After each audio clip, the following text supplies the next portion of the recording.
बिस्मिल्लाहिर्रहमानिर्रहीम। अस्सलाम वालेकुम नाज़रीन। प्रोग्राम इनसाइट के साथ मैं हूं आपका मेज़बान सलीम बुखारी। इस प्रोग्राम करने का मकसद ये है कि हम अपने नाज़रीन को वो सब कुछ बता सकें जो हालात हाज़िरा में आजकल हो रहा है और बैक स्टेज पर जो कुछ होता है जिसकी एक्सेस आपकी वहाँ तक नहीं होती, लेकिन हम कोशिश करेंगे कि आपको उस सब कुछ से आगाही दिलाई जाए जो बैक स्टेज पे होता है, जो आपके लिए जानना बहुत ज़रूरी है। इसी सिलसिले में हमने आज अपने जिस पहले मेहमान को दावत दी है उससे आप वाकिफ़ हैं। उनके तारफ़ के लिए सिर्फ यही कहा जा सकता है कि ख़ुद आप अपना तारुफ़ फ़िज़ा बहार की हैं। एक मल्टी डायमेंशनल शख्सियत हैं वो, और उनसे हम आज बड़ी खुली और दूबदू गुफ्तगू करना चाहते हैं पाकिस्तान के हालात पर और जो कुछ आने वाले वक्त में पाकिस्तान के साथ होने जा रहा है। तो मैं आपका तारुफ़ करा दूँ अपने मेहमान से। मेरे साथ इस वक्त मौजूद हैं इमरान खान साहब से। जैसा मैंने पहले कहा, आप सब लोग अच्छी तरह से वाकिफ़ हैं। गुफ्तगू का आगाज़ करने से पहले मैं खान साहब से ये पूछना चाहूँगा कि खान साहब, आज आप हालात को पाकिस्तान में कहाँ देखते हैं? जी खान साहब। बुखारी साहब, आज जो कैंसर करप्शन का शुरू हुआ था, उस कैंसर ने आज पाकिस्तान को उधर पहुँचा दिया है कि अगर हमने इस कैंसर की अब सर्जरी ना की, काटा ना, तो सारे इदारे ख़त्म हो गए हैं पाकिस्तान में। मुल्क बैंकरप्ट है। आप ये सोचें, सिर्फ एक स्टेटिस्टिक कि सारी पाकिस्तान की 60 साल की तारीख में टोटल कर्जा पाकिस्तान का कोई 5 खरब से कम था। इन्होंने 3 सालों के अंदर पाकिस्तान का कर्जा तकरीबन 6 खरब बढ़ा दिया, यानी कि सारी तारीख में एक तरफ, और 3 सालों में इन्होंने दुगना कर दिया कर्जा। My goodness. तो आप उससे अंदाज़ा लगाएं कि किस किस्म की लूट मार हो रही है पाकिस्तान में। हर चीज़ जो ख़राब है उसके नीचे करप्शन है।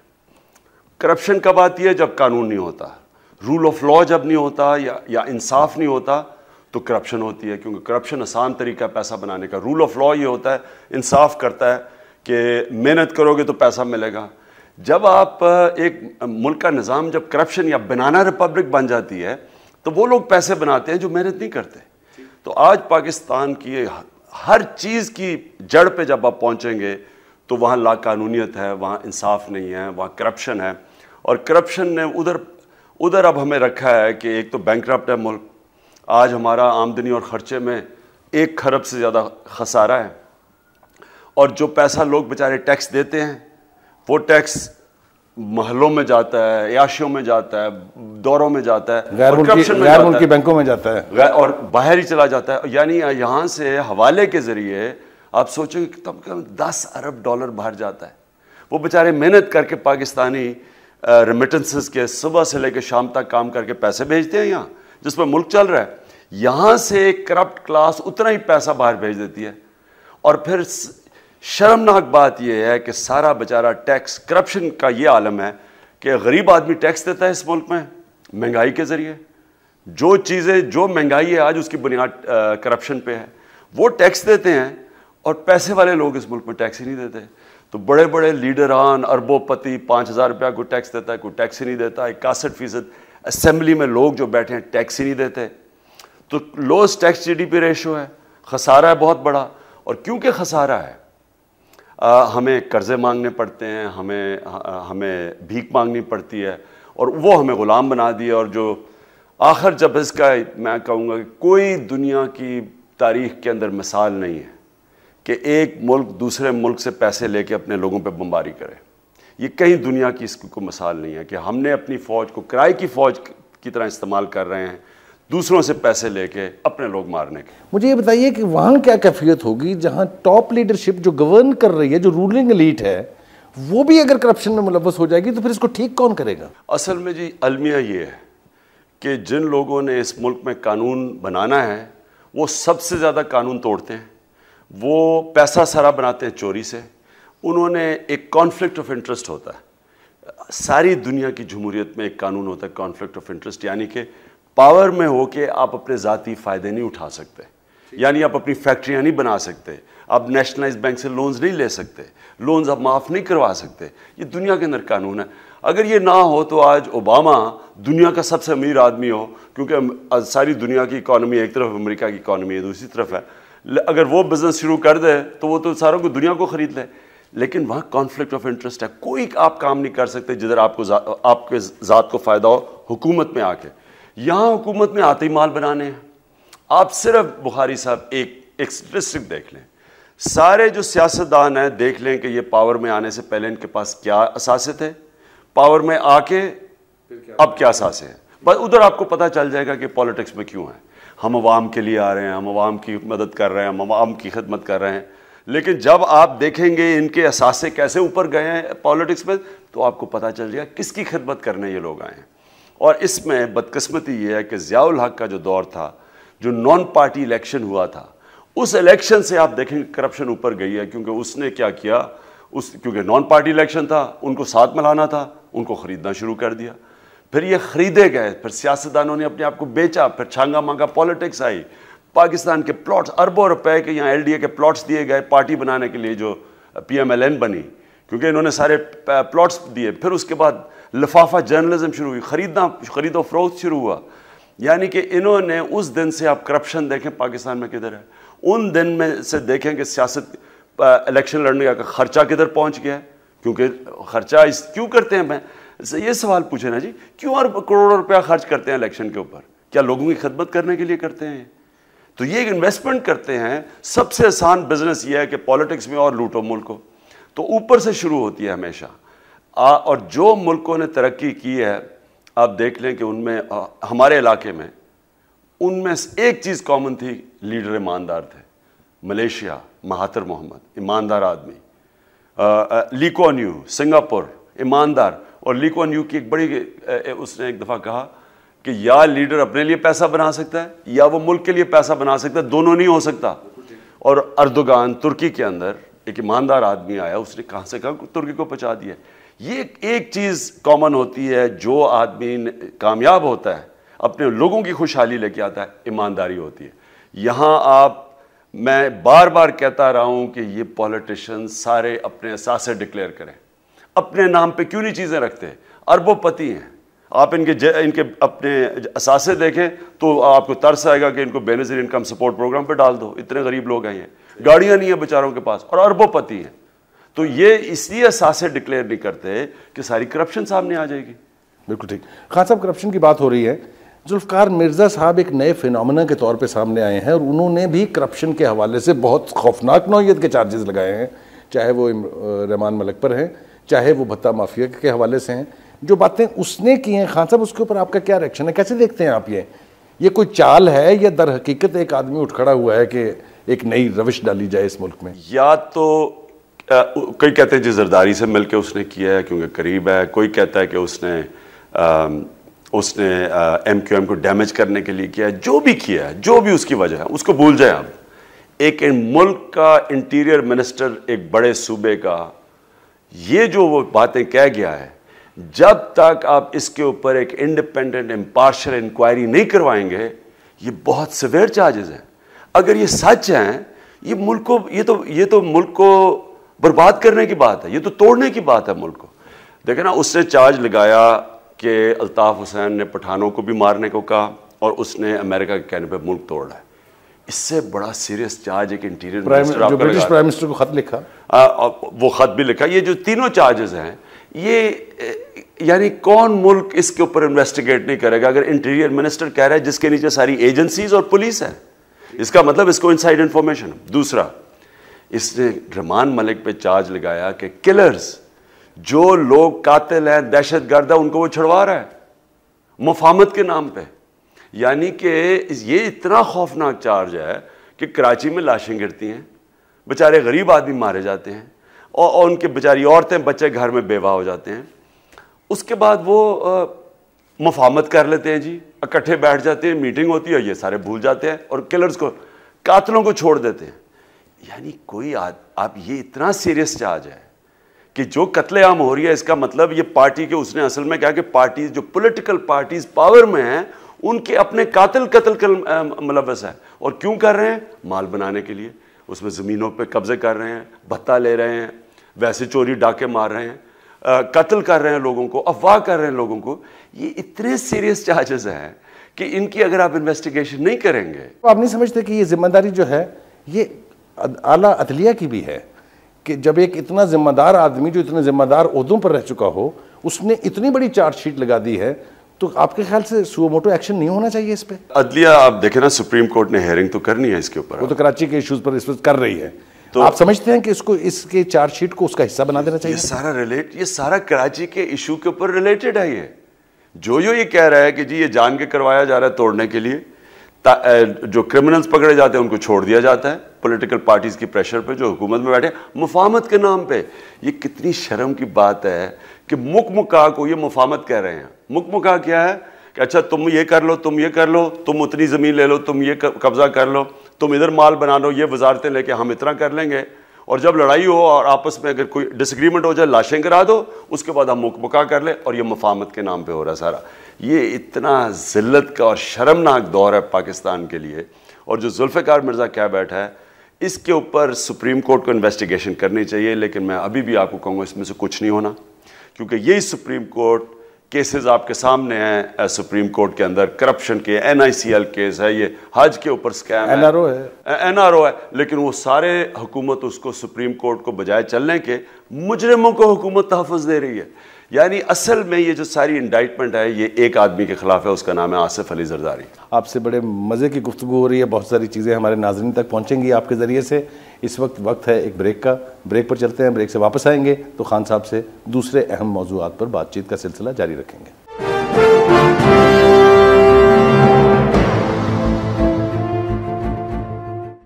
वेलकम बैक नाजरीन। खान साहब ये फरमाइए कि कराची के हालात, ये तो जो कुछ जुल्फ़िकार मिर्ज़ा ने कहा वो हो गया।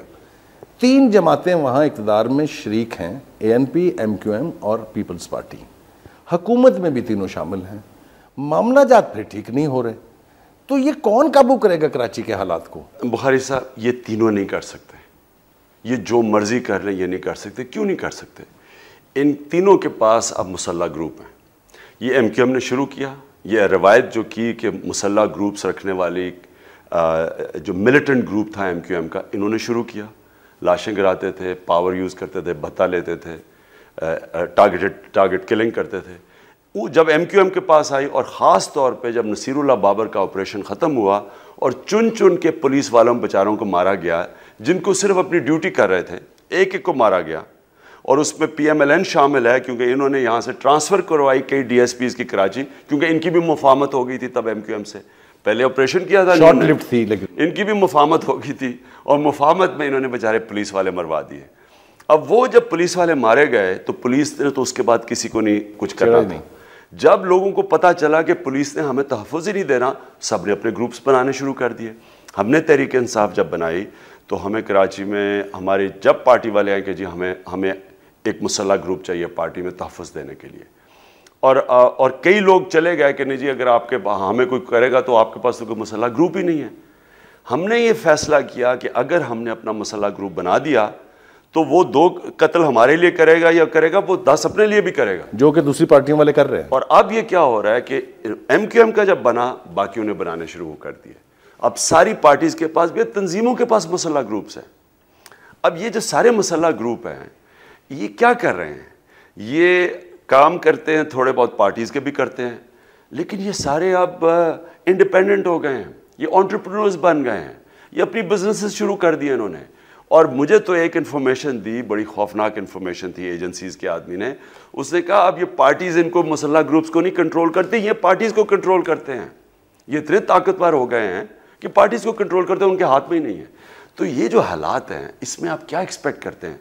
क्योंकि आप एक पार्टी से ऑपरेशन करेंगे, एक तो ये भी है ना कि इसने मिर्ज़ा ने इसलिए शोर मचाया है कि लियारी में ऑपरेशन हो रहा था, वो पीपल्स पार्टी के जो कातिल थे उनके खिलाफ हो रहा था। तो इसलिए आपको एक आज़ाद एक पहले तो गवर्नर रूल चाहिए, एक ऐसा गैर जानिबदार गवर्नर जो सबको एक्सेप्टेबल हो।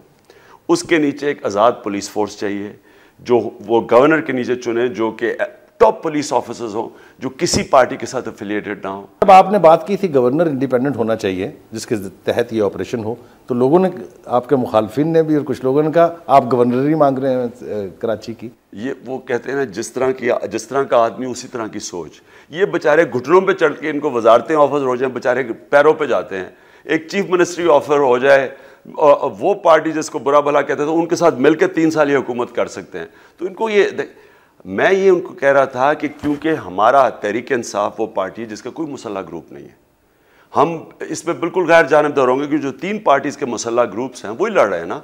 हम एक गैर जानिबदार पुलिस फोर्स हम खड़ी कर सकते हैं। मैंने मिसाल दी थी, लेकिन मैंने कहा असगर खान, एयर मार्शल असगर खान जैसे आदमी हैं, फखरुद्दीन जी इब्राहिम जैसे लोग हैं, इन ऐसे लोगों को लेके जो नॉन कॉन्ट्रोवर्शियल हैं, जिनको सबको पता है, जिनकी क्रेडिबिलिटी है, उनके नीचे गैर जानिबदार पुलिस फोर्स बनाए। पुलिस और इंटेलिजेंस के जरिए होगा।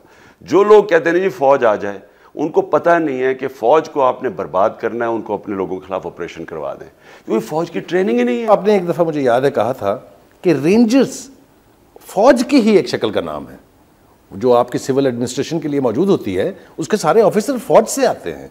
तो रेंजर को भी अगर इंडिपेंडेंटली बगैर पार्टीजन हुए प्रॉपरली अप्लाई किया जाए तो आप नहीं समझते कि कराची की सूरत हाल संभल सकती है? बुखारी साहब, मैं समझता हूँ बिल्कुल गलत है रेंजर्स का इस्तेमाल। रेंजर्स थोड़ी देर के बाद वो पैसा पूसा खाना शुरू कर देंगे। वहाँ कराची में माल कभी ना यूज़ करें। अब फौज को कभी शहरियों के खिलाफ ना यूज़ करें। एक Rand corporation international think tank की सर्वे है कि 40 साल के अंदर जितनी भी इंसर्जेंसीज हुई हैं, 93% पुलिस, इंटेलिजेंस एजेंसीज और डायलॉग से हल हुई हैं। 93%, सिर्फ 7% मिलिट्री एक्शन से हुई हैं। जुलियानी वाला, मेयर जुलियानी वाला जो ऑप्शन था, जब उसने माफिया से पाक किया था न्यूयॉर्क को, उसने भी सिर्फ पुलिस इस्तेमाल की थी। अगर आप पुलिस को इस्तेमाल नहीं कर सकते, इसका मतलब आप फेल हो गए। और ये क्यों नहीं पुलिस का इस्तेमाल कर सकते? कि उन्होंने पुलिस को जान के बर्बाद किया है, कारकुनों को भर्ती किया है, मुजरिमों को पुलिस में भर्ती किया है। पुलिस को बिल्कुल इन्होंने, उसकी जो गैर जानेदार होना चाहिए था वो ख़त्म हो गई है। ऊपर से इन्होंने जो वो नसीरुल्लाह बाबर के बाद जो पुलिस वाले मारे हैं, अब कौन सा पुलिस वाला अपनी जान रिस्क करेगा? वो पीछे हो जाते हैं। मुझे याद है 12 मई को जब हमारा प्रोसेशन गया चीफ जस्टिस को लेने के लिए और उनके ऊपर गोलियां चली, तो मुझे वहाँ से टेलीफोन आ रहा था हमारे सेक्रेटरी जनरल आरिफ अलवी का कि सामने से MQM वाले गोलियां चला रहे हैं और रेंजर्स और पुलिस साइड पे खड़ी है, कोई नहीं इनकी मदद करने आ रहा था। तो मेरा मतलब, जब इस मुल्क में अब मुझे बताएं कि हम अपनी पार्टी को क्या कराएंगे कि जब आपको ना पुलिस बचाएगी ना रेंजर बचाएंगे, तो बंदूक ही उठाएंगे ना वो। आखिर में आपने तो आज कराची में सब बंदूक, सबसे ज्यादा असला आज कराची में दुनिया में किसी शहर से। आपका एजुकेशन के हवाले से भी एक रोल बनता है। आप ब्रेडफोर्ड यूनिवर्सिटी के चांसलर हैं, आपने मियाँ वाली में अपनी एक यूनिवर्सिटी बनाई है, उसके भी आप चांसलर हैं। कहते हैं कि कोई माशरा तरक्की नहीं कर सकता अगर उसका एजुकेशन सेक्टर जो है वो फोकस्ड ना हो, उसके अंदर सबसे ज़्यादा इन्वेस्टमेंट ना की जाए। आप क्या देखते हैं कि पाकिस्तान में सूरत हाल क्या है? 2.5% allocation of the budgets GDP करके हम कौन सी एजुकेशन के गोल अचीव करने जा रहे हैं? आपके पास इसके लिए कोई स्ट्रेटजी है? 5 मुल्क हैं जिनमें सबसे कम तालीम पे खर्च करती है, उसमें से एक पाकिस्तान है। और वो मेरे ख्याल में अब वो हमने अमेरिका की जंग लड़ते लड़ते अब जंग को फंड कर रहे हैं और एजुकेशन बजट कम कर दिया। और हायर एजुकेशन बजट इतना बड़ा जुल्म किया। एक ही काम अगर मुशर्रफ ठीक किया था, हायर एजुकेशन था। और शर्म की बात यह है कि उन्होंने 50% उसका बजट कम कर दिया। दुनिया में कोई माशरा नहीं उठा तालीम के बगैर। आपके सामने सारे एशियन टाइगर्स बने, सब ने पहले तालीम पे जोर दिया। जो भी एशियन, हमारे सामने हुआ सब कुछ। मुझे याद है, मैं 40 साल पहले जब मैं HSN में पढ़ता था, मलेशिया के शहजादे यहाँ HSN कॉलेज में पढ़ने आते थे। पाकिस्तान की यूनिवर्सिटीज़ इंटरनेशनल स्टैंडर्ड की थी, सारे मिडल ईस्ट से लोग पाकिस्तान आते थे, हमारी डिग्रीज रिकगनाइज थी दुनिया में। आज देख लें अपना हाल। ये सब जिम्मेदार हैं। एक तो भुट्टो की नेशनलाइजेशन ने बड़ी बर्बादी की तालीम के ऊपर। ये जो टीचर्स को पब्लिक सर्वेंट बना दिया, ये इतना बड़ा जुल्म किया तालीम के ऊपर कि अब वो टीचर अपनी ट्रांसफ़र करवा लेता है। देहातों में स्कूल खाली पड़े हैं, गो स्कूल्स हैं।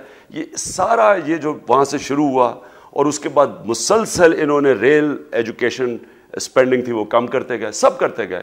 ये जो दोनों पीपल्स पार्टी और PMLN, इन्होंने और ज़्यादा कम किया। ज़िया के ज़माने में कम हुआ, इन्होंने और कम किया। मुशर्रफ ने थोड़ा सा बढ़ाया और अब फिर नीचे आ गया। अब जब तक हम इसको इमरजेंसी ना समझें, ये पाकिस्तान की एग्जिस्टेंस को बचाने के लिए नंबर 1 आपको एजुकेशन इमरजेंसी, नंबर 2 आपको रेवेन्यू इमरजेंसी, पैसा इकट्ठा करना है। टैक्स बढ़ाने नहीं है, टैक्स वसूल करना है। वो बड़े बड़े मगरमच्छों से जो टैक्स नहीं देते और सारे अपना पैसा बाहर रखते हैं, रेमिटेंसेस दिखा के सारा टैक्स फ्री, सारा ब्लैक का पैसा चल रहा है। उनसे टैक्स इकट्ठा करना है इस मुल्क में 9%। और रिकवरी जो है वो पोस्ट भी हो प्रॉपरली। इसमें भी बड़े गैप्स हैं। मैं आपको बताऊं बुखारी साहब, ये इंशाल्लाह तहरीक इंसाफ आपको करके दिखाएगी। आज 9% है टैक्स जीडीपी रेशो। मैं आपको गारंटी करता हूं कि कम से कम 20% हम टैक्स इकट्ठा करेंगे इस मुल्क में। तो आपको तो फिर कर्जों की जरूरत नहीं रहेगी। की तरह दुनिया में हाथ फैलाने पड़ेंगे। फ्लड आता तो ये बाहर भाग जाते हैं, भीख मांगते हैं और जाते हैं जेटों के अंदर, 5 स्टार होटल में ठहरे हुए हैं, बड़ी बड़ी गाड़ियां, माल भीख मांग रहे हैं। वो बेचारी एंजेलिना जोली यहाँ आई, वो बेचारी आई फ्लड देखने के लिए लोगों को, तो जनाब प्राइम मिनिस्टर साहब उसको शो मार रहे हैं, प्राइवेट जेट में फैमिली आ रही है, बड़े बड़े खाने हो रहे हैं। यानी कोई शर्म भी नहीं इनको आती। जो कुछ उसने जाके कहा हमें डूब मरना चाहिए, नहीं तो शर्म भी नहीं आती कि अब भीख मांगने जा रहे हैं और रह ऐसे रहे हैं कि वो पंजाबी में कहते हैं जात दी किरली ते शतीरा नु जफे। ऐसे इतने बड़े शतीर पकड़े हुए और अपनी औकात देखें आपके। बेकारी की कोई इज्जत करता है जो मुझे जितना मैं पाकिस्तानी होते हुए जलील हुआ हूं। हिलरी क्लिंटन आगे कह रही है कि नहीं पैसे लेने तो ना लो, क्यों भीख मांग रहे हो फिर अगर तो, यानी वो जलील भी इनको करते हैं बुरा। आप 35,000 लोग भी मरवा चुके हैं इस मुल्क के अंदर, लाखों लोग बेघर हो गए हैं, अपने फौजी मरवा दिए, मुल्क को बर्बाद कर दिया, लेकिन फिर गालियां भी खा रहे हैं।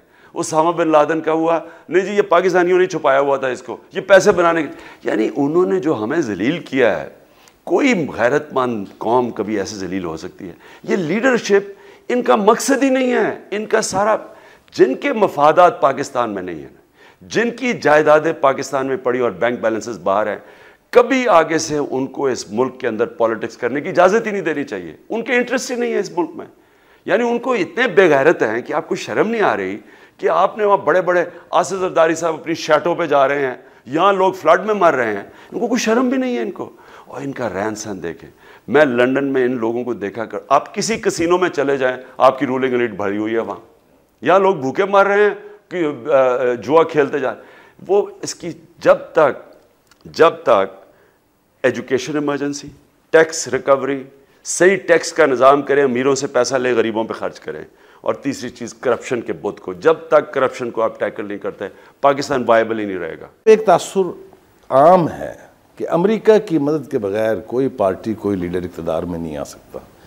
आप समझते हैं कि इस मिथ को अब टूटना चाहिए या आप ये मिथ तोड़ेंगे? मैं तो समझता हूँ कि अमेरिका की जो एड है उसने जितना इस मुल्क को बर्बाद किया और किसी चीज़ ने नहीं किया। ये इस तरह है कि जो अगर ये एड हमें ना मिलती, तो अगर ये IMF हमें कर्जे ना देता तो क्या होना था? हमने अपना बजट बैलेंस करना था, हमने अपनी आमदनी और खर्चों को बैलेंस करना था, नहीं तो गवर्नमेंट ने चले जाना था। अगर नाहल गवर्नमेंट ने आना था और वो खर्चे ज़्यादा कर रही और आमदनी कम है, तो वो उसने कैसे चलना था? आखिर में उसको बैंकरप्ट होना था, उसने जाना था, दूसरी गवर्नमेंट ने आ जाना था। आखिर में हमें वो गवर्नमेंट आनी जिसने इस्लाहत करनी थी। जो हमें इस्लाहत करनी चाहिए थी अपने आमदनी और खर्चे को बैलेंस करने के लिए, अपनी आमदनी बढ़ाने के लिए, वो हमने किया नहीं, हमें शॉर्टकट मिल गया। अब ये आसिफ जरदारी की गवर्नमेंट को क्या बचा रहा है? अमेरिकी एड, 20 अरब डॉलर उन्होंने अब तक हमें एड दी है। ये वॉर ऑन टेरर पे कहते हैं 20 अरब डॉलर टोटल एड आई है। वो क्या आवाम को फ़ायदा हुआ या इनको फ़ायदा हुआ है? इनके रहन सहन देखें और अवाम का रहन सहन देखें। अवाम तो बेचारी नीचे जा रही है, इनके आप देखें प्राइवेट जेट्स में फिर रहे हैं। 10-10 लाख दिन का खर्चा है इनका महलों का। यानी कि अगर एड ना होती तो एक लीडर ने आके सबसे पहले बजट बैलेंस करना था, अपने खर्चे कम करने थे, अपने से शुरू करना चारा नहीं था, अपने क्यों नहीं तो मुल्क ही नहीं चलना था। उसने अपने खर्चे कम करने थे, उसने आमदनी बढ़ानी थी, आमदनी बढ़ाने के लिए इस्लाहत करनी थी, टैक्स रिफॉर्म्स करनी थी। ये जो मैं बार बार कहता हूं, मैं जो चीज़ कहता हूं अगले दिन नून लीग वही चीज़ कह देती है, लेकिन एक चीज़ वो नहीं कहते। मैं कहता हूं असासे डिक्लेयर करो, वो नहीं कहते। क्यों? मैं चैलेंज करता हूं कि ये कोई असासे डिक्लेयर करेगा, क्यों नहीं करेगा? क्योंकि इन्होंने टैक्स चोरी किया हुआ है, इन्होंने पैसे बाहर रखे हुए हैं, सब इलीगल है, मनी लॉन्ड्रिंग करके पैसे बाहर ले गए। तो जब आप अपनी इस्लाहत करेंगे, आपको अपने से शुरू करना पड़ेगा। जो भी लीडरशिप होती है अपनी मिसाल से शुरू होती है, अपने से एहतसाब शुरू करती है, अपने से टैक्स देना शुरू करती है। जो बाहर होता है सबसे पहले टैक्स डिक्लेयर करते हैं, वो असासे डिक्लेयर करते हैं, यहाँ कभी नहीं करते। तो अपने से शुरू करेगा, उसके बाद वो अवाम से, और फिर पैसे की कदर करेगा, अवाम के और लोग भी इज्जत करेंगे। और लोग, मैं ये पाकिस्तानी सबसे खुले दिल के लोग हैं बुखारी साहब, ये लोग सबसे ज़्यादा दुनिया में चैरिटी देते हैं। अभी फिगर्स आई थी कि चौथे नंबर पे पाकिस्तान, 3 यूरोपियन कंट्रीज है, चौथे नंबर पे पाकिस्तान है। लेकिन यूरोपियन कंट्रीज को टैक्स रिलीफ मिलती है, वहाँ बड़ी बड़ी बिजनेसेस को टैक्स, इसलिए वो चैरिटी। यहाँ तो टैक्स रिलीफ है ही नहीं। यानी होने ना होने के बराबर। यहाँ तो इतने खुले दिल के लोग हैं, आपको एक दफ़ा इनको ये दे दें कि जनाब आपका पैसा आप पे लगेगा, चोरी नहीं होगा, इस मुल्क के लगेगा, आप देखिए कैसा पैसा आता है। खान साहब, आपने अपने हालिया बयान में एक में कहा है कि पाकिस्तान में अमेरिका का किरदार बहुत खौफनाक है। आप क्वालिफाई करना चाहेंगे अपने बयान को? हमें जो उन्होंने अपनी जंग लड़ा दी है, इससे क्या खौफनाक चीज़ हो सकती है? आप आज भी मानते हैं कि जंग हमारी नहीं है? जो कहता है ना ये जंग हमारी थी, वो इतना बड़ा मक्कार है, वो गद्दार है इस मुल्क का, वो झूठा आदमी है, वो टोडी है अमेरिकनों का। वो कभी सच बोल ही नहीं सकता जो आदमी इतना बड़ा झूठ बोले। हमारे सामने सब कुछ हुआ है। मैंने असेंबली में खड़े होकर कहा, मुझे याद है 2004 में मैंने शोर मचाया कि ये ना अपनी फौजें भेजो वजीरिस्तान। आप मेरी तकरीर सुन लें, मैंने कहा कि अगर आपने अंग्रेज़ की तारीख पढ़ ली होती, आप कभी इतनी बड़ी हिमाकत ना करते। अंग्रेज़ सुपर पावर था, 80 साल फंस गया जाके कबायली इलाके में, सबसे ज़्यादा अंग्रेज़ फौजी वजीरिस्तान में मरा है। आप बेवकूफ़ लोग थे, ये जाहिल लोग। आज भी उनकी कब्रों के कतबे जमरूद से लेके और मरी तक आपको नजर आ जाते हैं, कब्रिस्तान ही कब्रिस्तान है। बुखारी साहब, अगर इन्होंने तारीख पढ़ी होती तो 1935 में आधी ब्रिटिश इंडियन आर्मी वजीरिस्तान के इर्द गिर्द थी, half of British Indian army. यानी कोई वो तारीख थी, कोई पढ़ तो ले। खान साहब, 20वीं सेंचुरी में सोवियत यूनियन ने आके भी देख लिया ना, जो सुपर पावर थी। आपके पास आपकी वो ताकत थी, पाकिस्तान के लिए कुर्बानी देने वाले लोग थे। वजीरिस्तान के लोगों ने जाके आज़ाद कश्मीर में जंग लड़ी, अपनी शहादतें दी, आज़ाद कश्मीर को आज़ाद करवाया। जब सिख मुसलमानों को मार रहे थे, जब यहाँ इधर बॉर्डरों पे यहाँ पंजाब में मार रहे थे, मैं आपको डॉक्यूमेंट्स अंग्रेज़ों की दिखाऊंगा जिन्होंने कहा कि वहाँ से लश्कर तैयार हो रहे थे अपने पंजाबी मुसलमानों की हिफाजत करने के लिए, उधर से आ रहे थे। तो वो लोगों के ऊपर जिधर आपको एक चौकी नहीं चाहिए थी, 2500 किलोमीटर का बॉर्डर, कोई पुलिस फोर्स नहीं है वहाँ, हमारा कोई खर्चा नहीं है, वो हमारी 100 डाम थी, उनको पकड़ के इन्होंने जाके बम्बारियाँ, गाँव पे बम मारे। जाहिल लोग, बेवकूफ़, अमरीकनों के नौकर, डॉलरों के पुजारी, इन्होंने जाके हमें उस जंग में मरवा दिया और उससे इंतहा पसंदी बढ़ी, रेडिकलाइजेशन बढ़ी। आज मुझे बताएं पाकिस्तान के जो हालात हैं, मुझे बताएं कि 8 साल हो गए हैं, क्या हमने जंग जीत ली है? बुखारी साहब, ये हम अगले 50 साल में जंग नहीं जीत सकते कोई जब तक हमें अकल ना आए कि ये जो जंग है ये ना हमारी जंग है। जब हम उनकी जंग से निकलेंगे जीत जाएंगे। अगर जीतना है, अमेरिका से अपने आप को डिसंगेज करो, फिर अपने लोगों से बात करो, फिर ट्रूथ एंड रिकन्सिलिएशन करो उन लोगों से, फिर उन लोगों में से जो असल दहशतगर्द है उनको अलहदा करो। आपकी जो अवाम है कबायली इलाके की, जो सिर्फ इसलिए लड़ी है कि आपने उनके घरों में बमबारी करके उनके औरतें बच्चे खाना पीना बर्बाद करके रख दिए, उनको अपने साथ मिलाओ। इसके अलावा मैं चैलेंज करता हूं कि इसका कोई दूसरा हाल है ही नहीं। ये गुफ्तगू का सिलसिला जारी रहेगा। इस वक्त है एक ब्रेक का, ब्रेक पर चलते हैं, वापस आएंगे तो गुफ्तगू को यहीं से शुरू करेंगे। आप क्या समझते हैं कि इस वक्त कश्मीर पॉलिसी और इंडिया पॉलिसी को रिविजिट करने की ज़रूरत है? मैं उससे पहले सिर्फ ये कंप्लीट कर दूं कि अमेरिका से हमारी रिलेशनशिप होनी चाहिए, ना हमें लड़ाई करनी चाहिए, ना उनको जूते चाटने चाहिए। ठीक, हमें एक सिविलाइज मुल्क जो अपने मफादात को प्रोटेक्ट करे और उनसे बार्गेन करे एक इवन लेवल पे। लेकिन वो सिर्फ तब हम कर सकते हैं जब ना उनसे हम भीख मांगे, ना उनसे कर्जे लें, पहले पैर पे खड़े हों और उसके बाद उनसे एक ऐसी रिलेशनशिप करें जो हमारे इंटरेस्ट के खिलाफ ना जाए। ठीक, जहाँ तक टेररिज्म का मैं कह दूँ कि जिस वक्त हम डिसंगेज होंगे अमेरिकन से, हम जो असल दहशतगर्द हैं उनको हम डील कर लेंगे, उनसे हम निबड़ लेंगे। लेकिन जब तक वो हम उस जंग में से डिसंगेज नहीं करते, ये बढ़ती जाएगी। अमेरिका की प्रॉक्सी वार लड़ते रहेंगे, जब तक हम लड़ते रहेंगे ये चलती जाएगी। और असल में मुझे खतरा ये है कि हमारी फौज के अंदर से कुछ हो जाएगा। ये मसलन मेहरान है, ये GHQ पे अटैक है, ये इनसाइड है। यानी कि ये आप कितनी देर अपने लोगों को, अपनी फौज को अपने लोगों से लड़ाएंगे, इसके रिपरकशंस हैं। इसलिए इससे फौरी तौर पर निकलना चाहिए। अब हिंदुस्तान का बिल्कुल हमें रिविजिट करना चाहिए सारी रिलेशनशिप हिंदुस्तान से। मैं समझता हूँ कि जो कश्मीर है इसके ऊपर बिल्कुल अब मिलिटेंसी के दौर ख़त्म हो गए। ठीक, ये जो हम प्रॉक्सी कर रहे थे, इससे अब पाकिस्तान को डीमिलिटराइज करना पड़ेगा। ये जो मिलिटेंट ग्रुप्स हैं, इनको आपको डीवेपनाइज करना पड़ेगा, क्योंकि ये नहीं चल सकता लॉन्ग। कोई स्टेट अपने अंदर मिलिटेंट ग्रुप्स नहीं रख सकती। ये सबसे बड़ा प्रॉब्लम है। ये हमने इस्तेमाल किया कश्मीर में, अफगानिस्तान में। इससे अब आप अगर यही पॉलिसी आगे लेके जाएंगे, ये अब दुनिया बदल चुकी है, इससे हमें बड़ा नुकसान पहुंचेगा। दूसरी चीज़ कि हिंदुस्तान से जो हम कश्मीर का पॉलिटिकल स्टैंड है, और पॉलिटिकल स्टैंड शुरू हो 1948 की कश्मीर रेजोल्यूशन से, UN की जो रेजोल्यूशन है, उसके ऊपर से बार्गेनिंग हम करें, और फिर ये एक स्लो प्रोसेस है। आप कभी भी अपनी प्रिंसिपल स्टैंड से जब हटते हैं ना, तो आपके पास फिर कोई जगह ही नहीं होती। भारत बात करने के लिए आमादा नहीं है। बेपनाह दफा कोशिशें हुई कि इनिशिएट किया जाए डायलॉग, कंपोजिट डायलॉग शुरू हुआ, लेकिन वो जहां कश्मीर की बात आती है दे बैक ट्रैक। इस रवैये का क्या करें? उसकी वजह है भारत अपने आप को ग्लोबल पावर देख रहा है, पाकिस्तान को वो देख रहा है फेल्ड स्टेट। इसलिए वो कौन, मैं नेगोशिएट करूंगा, मैं महल्ले का पहलवान हूं, मैं किसी बेचारे कमी से बात करूंगा? इसलिए वो उनकी बड़ा तकब्बुर है उनमें इस वक्त। लेकिन बहरहाल आपने डायलॉग रखना है और अपने प्रिंसिपल स्टैंड पे। इसको इंटरनेशनलाइज करने की जरूरत है कि जो इंटरनेशनल फोरम्स हैं, मसलन यूनाइटेड नेशन है, OIC है, वहां से कुछ इसके ऊपर इनिशिएटिव्स आ सकते हैं कि भारत मजबूर हो जाए बातचीत करने के लिए। कोई फायदा नहीं, ना अपना टाइम ज़ाया करें, अपना टाइम ज़ाया करें पाकिस्तान को मजबूत करने के लिए। जब आप ताकतवर होते हैं आपकी दुनिया बात सुनती है, जब आप कमज़ोर होते हैं कोई आपके साथ नहीं। जो भीख मांग के और कर्जे लेके गुजारा कर रहा है, अमेरिका के आगे छोटे से सेक्रेटरी ऑफ स्टेट आके दबके देख के और जलील करके हमें चले जाते हैं। हिंदुस्तान में मुझे एक दफ़ा एम्बेसडर मुंह खोल गया गलत, सारा हिंदुस्तान प्रेस पड़ जाता है, वो बेचारा माफिया मांगता फिरता है। तो उनका और हमारा एक इंटरनेशनल स्टेटस बदल चुका है। इसलिए पहले अपने आप को अपने पैर पे खड़ा करें, अपने आप को मजबूत करें, अपना जो डायलॉग से अपने प्रिंसिपल स्टैंड पे खड़े रहें, बातचीत करें, स्लो प्रोसेस हो बेशक जाए, लेकिन अपने प्रिंसिपल स्टैंड से पीछे ना हटें। क्योंकि अगर, और आप जब अल्लाह करे कि इंशाल्लाह, और मेरे ख्याल में यहाँ बड़ा सुनहरी दौर आने वाला है, जब एक ताकतवर हुकूमत आए फिर वो एक अपनी स्टैंडिंग से बात करें उनसे। लेकिन इसकी है पॉलिटिकल सोल्यूशन, क्योंकि कश्मीर के जो लोग हैं वो फैसला कर बैठे हैं कि वो आज़ाद होना चाहते हैं।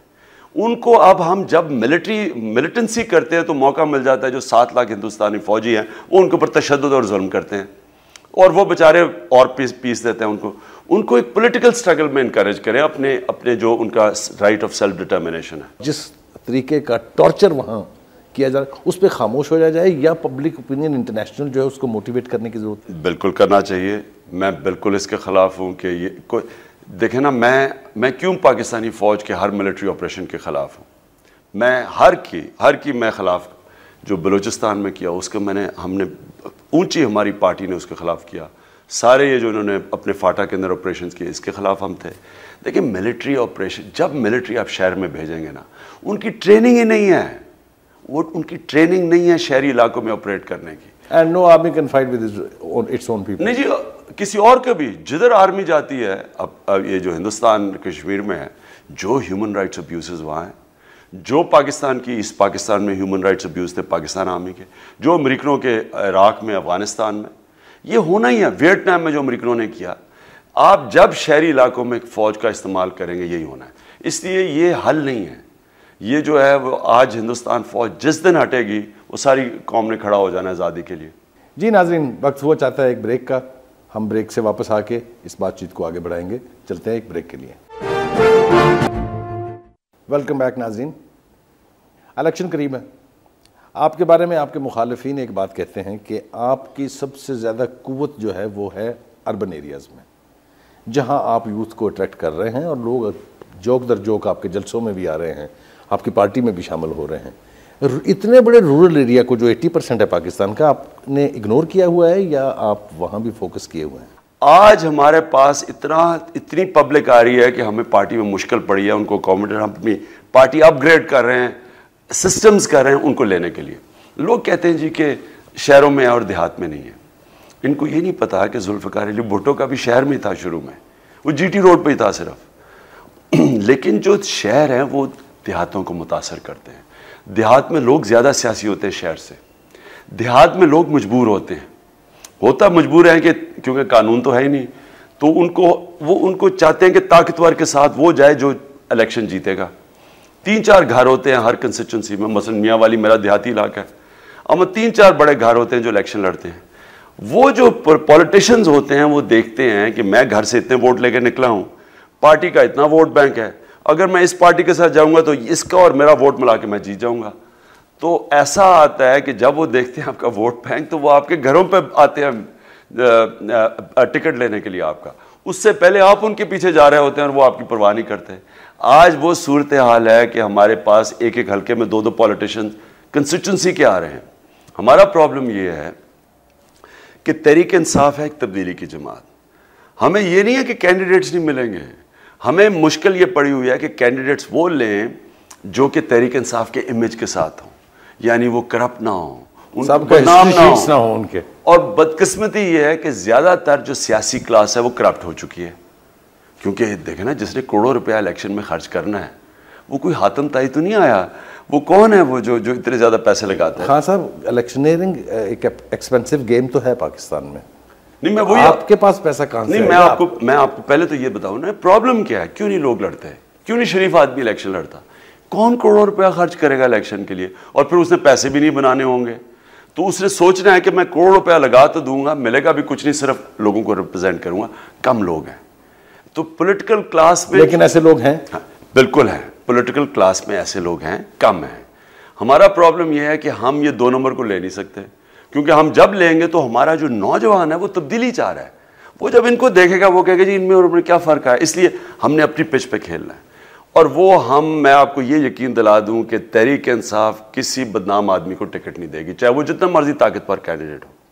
और हम जिसको टिकट देंगे हम उनको देंगे, अगर हमें नहीं मिलता मसलन कोई अच्छा कैंडिडेट, हम एक साफ शफाफ प्रोफेशनल को खड़ा कर देंगे, लेकिन हमने बदनाम आदमी को नहीं खड़ा करना, क्योंकि अवाम को हमने चॉइस देनी है। इस बार ये इलेक्शन चेंज की इलेक्शन है, लोग तब्दीली चाह रहे हैं। लोगों ने देख लिया है कि सारी पार्टीज पावर में बैठी हैं, इनको माजी भी देख लिया, अब भी देख लिया है, और लोगों ने यह देखा है कि ये जो पार्टीज हैं इनसे बेहतर एक मिलिट्री डिक्टेटर था। बिल्कुल ठीक है, ये बात तो कहने लगे। आज तो सारी आज जो लोग कराची में क्यों शोर मचा रहे हैं फौज के लिए, आप सारे कराची में चले, सारे ताजर उलमा सब कह रहे हैं फौज, ANP कह रही है फौज बुलाओ, MQM कह रही है फौज बुलाओ। तो इसका मतलब कि सिविलियन ये जो लेके आए हैं सेटअप, जो NRO की गवर्नमेंट थी, जिसका हमने इलेक्शन का बॉयकॉट किया, हमने कहते गए कि ये इलेक्शन एक फ्रॉड हो रहा है, एक किसी और की जंग लड़ने के लिए एक और पुतला चाहिए। हमने हर जगह कहा, APDM के प्लेटफॉर्म से इलेक्शन का बॉयकॉट करो। गद्दारी की नवाज शरीफ के पैसे बाहर पड़े थे, डेविड मिली बैंड का मेरे सामने उसको टेलीफोन आया, उन्होंने बाहर से प्रेशर डाल के इसको इलेक्शन लड़वा दिया, इसने सारी APDM की मूवमेंट खत्म कर दी इलेक्शन लड़के, और उस इलेक्शन का आज ये नतीजा मिला है कि सारा पाकिस्तान। लेकिन बीबी ने भी तो एग्री किया था ना आपके साथ कि इलेक्शन नहीं लड़ेंगे, वो भी नहीं, बीबी तो खैर वो तो आसिफ जरदारी की विकीलीक्स में वाजे है कि अमेरिकन की श्योरिटी पे वो यहाँ पाकिस्तान आई थी, तो वो तो आई अमेरिकन एजेंडा पे थी। हमारे बारे में अब ये कहा जा रहा है पाकिस्तान के बारे में कि यहाँ पर कोलिशन हुकूमतें बनेगी, कोई एक पार्टी सिंगल लार्जेस्ट पार्टी बन के इलेक्टरल प्रोसेस के जरिए नहीं आएगी। अगर जरूरत पेश आती है तो आप जाएंगे इलेक्टरल अलायंस में किसी के साथ? बुखारी साहब, किसी पार्टी के साथ अलायंस नहीं करेंगे जो ये बड़ी बड़ी पार्टी जिन्होंने कैटेगोरिक, मैं आपको वाज़े तौर पे कह रहा हूँ, पहले भी 2 इलेक्शन अकेले लड़े हैं, इस इलेक्शन में जिस पार्टी की लीडरशिप करप्ट है अब बिल्कुल अलायंस नहीं। हाँ, इनकी लीडरशिप बदल जाए, जो कि बदली नहीं, क्योंकि फैमिली पार्टीज हैं तो फैमिलीज की, ये तो डेमोक्रेटिक पार्टीज ही नहीं है, तो इन्होंने इनसे क्या, इनकी चेंज ही नहीं होनी लीडरशिप, क्योंकि नीचे से सारे इनके नौकर हैं। ऊपर देखे ना, ऊपर बादशाह है, नीचे गुलाम है, डेमोक्रेट्स तो है ही नहीं है। अगर ये डेमोक्रेट्स हो, मुझे अभी तक नहीं समझ आई पीपल्स पार्टी और नून लीग की, क्यों नहीं इनके वर्कर्स पूछते, बड़े बड़े नाम बने हुए हैं, कोई पैक का हेड बना हुआ है, कोई कुछ, क्यों नहीं पूछता कि आपके पैसे बाहर कैसे गए हैं, क्यों नहीं पूछता कि आपने बाहर के साथ से क्यों नहीं डिक्लेयर किए, आप लोगों को कमर तोड़ दिया आपने टैक्स लगा के, अपने लोगों से, अपने लीडर से क्यों नहीं पूछते, क्योंकि ये उनके नौकर हैं। अगर ये सही पॉलिटिशियन हो, डेमोक्रेट्स हो, ये उनसे पूछे। पहले मेरी पार्टी वालों ने पूछा, मैं घर बना रहा था, मेरी सीनियर लीडरशिप ने पूछा, इमरान साहब आपने ये किधर से आया पैसा, मैंने सबको एक्सप्लेन किया, मैंने उनको बकायदा बताया, मेरा ये लंदन का फ्लैट बेचा, रसीद के कितने पैसे पे बेचा, सारी मैंने उनको वो दिखाई, और उस पैसे का मैंने बताया घर बना रहा हूं, क्योंकि हमारी पार्टी डेमोक्रेटिक है, इनकी तो खानदान है। जो इलेक्शन होने जा रहे हैं, अपने वक्त पर हों या वक्त से पहले हों, उसकी ट्रांसपेरेंसी के बारे में आपको कितनी उम्मीद है कि वो ट्रांसपेरेंट होंगे और इंडिपेंडेंट होंगे? आसिफ जरदारी के नीचे इलेक्शन कभी ट्रांसपेरेंट हो ही नहीं सकते, बिल्कुल नहीं हो सकते। कोई भी इलेक्शन देख लें, गिलगित बल्तिस्तान का देख लें, आज़ाद कश्मीर का देख लें, वो पार्टी जिसकी रेटिंग बिल्कुल ज़मीन पे गिरी हो वो इलेक्शन जीत जाती है। ये क्या है? और आप देख लें कि इलेक्ट्रल रोल्स जो हमने सुप्रीम कोर्ट में पटिशन की, 45% जाली वोट था, 8 करोड़ में से 3 करोड़ 70 लाख जाली वोट था, तो इनको हराएगा कौन? इसलिए इलेक्शन कमीशन का आज़ाद होना, सुप्रीम कोर्ट के नीचे इलेक्शन होनी, और इसकी जो बिल्कुल जो 3.5 करोड़ नया वोटर है उसको रजिस्टर करवाना। जब तक आप ट्रांसपेरेंट इलेक्शन ना करवाएं, बुखारी साहब सड़कों पे खून होगा। अगर इन्होंने धांधली करवाई जनरल इलेक्शन में, कह ये रहे हैं कि इलेक्शन को ट्रांसपेरेंट और इंडिपेंडेंट होना है इस दफा, अगर ना हुआ मैं बुखारी साहब आपके सामने खड़ा हूं, मैं ये सारे हम इंशाल्लाह शहर बंद कर देंगे। हम ऐसा स्ट्रीट प्रोटेस्ट करेंगे कि पाकिस्तान में कभी नहीं होगा। मैं इनको चैलेंज करता हूं कि अगर इन्होंने धांधली करने की कोशिश की, ये बचेंगे भी नहीं। सिर्फ फ्री एंड फेयर इलेक्शन होना चाहिए पाकिस्तान में, और वो ही निकाल सकता है इस दलदल से। इन्होंने 2 नंबरी की, ये जो करते आए हैं हर इलेक्शन के अंदर। आप देख लें, आप देखें ना, इलेक्शन में लाख वोट जाली पड़ा हुआ है। कौन इनको हरा सकता है? हमने इलेक्शन कमीशन को, ये लाहौर का जो इलेक्शन हुआ, हमने 14,000 वोट उनको जाली पकड़ाया, इनका नून लीग का। उन्होंने कोई करने के लिए, क्योंकि आज़ाद ही नहीं है इलेक्शन कमीशन। पुलिस वाले फिर रहे हैं इलेक्शन पोल में। उधर लाहौर गुजरांवाला के इलेक्शन में DIG जुल्फ़िकार चीमा को पंजाब गवर्नमेंट ने हटा दिया, जो बेहतरीन, आप पूछ रहे हैं कि सबसे बेहतरीन पुलिस ऑफिसर, उसकी सबसे हाईएस्ट रेटिंग है, DIG को हटा दिया। उसने धांधली नहीं करने दी इनको। पाकिस्तान की क्रिकेट कहाँ खड़ी है? One liner. अगर मुल्क में सारे इदारे बर्बाद हैं तो क्रिकेट कैसे बचेगी? क्रिकेट को इंस्टीट्यूशन बनाना है, बिल्कुल अभी इदारा नहीं है और एड हॉक बेसिस पे चल रही है। जब तक वो इदारा नहीं बनेगा, इसी तरह ही इतना ज़्यादा टैलेंट इस मुल्क में वो ज़ाया हो जाएगा। नाज़रीन, तहरीक इंसाफ के सरबराह इमरान खान साहब हमारे साथ थे। हमने उनसे गुफ्तगू की तमाम तकरीबन मसाइल पर, और जो इश्यूज़ पाकिस्तान को आज दरपेश हैं उन्होंने भी सिद्क दिली से और ईमानदारी से जवाबात दिए। फैसला आप पर है कि वो जो गुफ्तगू कर रहे थे वो सच पर मबनी थी या नहीं। ये आने वाला वक्त साबित करेगा, क्योंकि उन्होंने अपनी इस गुफ्तगू के दौरान कुछ पेशेनगोइयाँ भी की हैं। अब वक्त ख़त्म हो गया है, वक्त की किल्लत है, वरना ये गुफ्तगू हम थोड़ी और ज़्यादा करते। इसलिए आपसे इस वक्त इजाज़त चाहेंगे। अल्लाह हाफ़िज़।